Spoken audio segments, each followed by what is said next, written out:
नमस्कार मेरे प्यारे साथियों, मेरा नाम है सिद्धि मनोहर अंबेकर और आज है 4 जनवरी। यह दिन हम लुई ब्रेल जी के जयंती दिन पर मनाते हैं। 4 जनवरी को हम लुई ब्रेल इनकी जयंती पूरे विश्व में मनाते हैं। पर मैं अभी आपको बताना चाहूंगी कि लुई ब्रेल जी के जीवन के बारे में मैं आपको अभी बताना चाहूंगी। लुई ब्रेल जी, इनका जन्म 4 जनवरी 1809 में फ्रांस के कुपरी गांव में हुआ था। उनके पिता का नाम साइमन ब्रेल था और वह एक कार्यशाला चलाते थे जिसमें वह घोड़े की लगान और अनेक औजारे बनाते थे।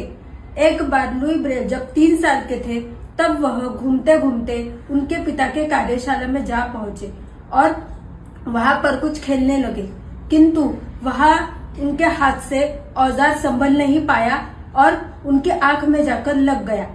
तभी उसका इन्फेक्शन उनकी दाई आंख में भी हो गया और उनको पूरी तरह से वह दृष्टि बाधित हो गए।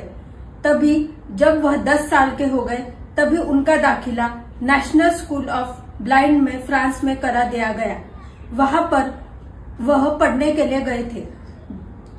तभी उन्होंने देखा कि वहां बच्चों को पढ़ने के लिए बड़ी ही तकलीफ हो रही है और तभी 12 टिम्बों पर आधारित ब्रेल लिपि का विकास किया गया था, किंतु वह बड़ी ही कठिन थी और पढ़ने के लिए आसान नहीं थी। सैनिकों को संदेश पढ़ने के लिए वह लिपि बड़ी ही कठिन थी। तभी लुई ब्रेल इन्होंने प्रति वर्ष मेहनत की और उस लिपि को 6 टिम्बों पर आधारित बनाने का प्रयास किया। उन्होंने कागज पर एक फॉर्मूला बनाया और वह लिपि को 6 टिम्बों पर आधारित बनाने का प्रयास किया और आखिर उनकी मेहनत रंग लाई और 6 टिम्बों पर यह लिपि बन गई। और 1864 में लुई ब्रेल जी इनका निधन हो गया।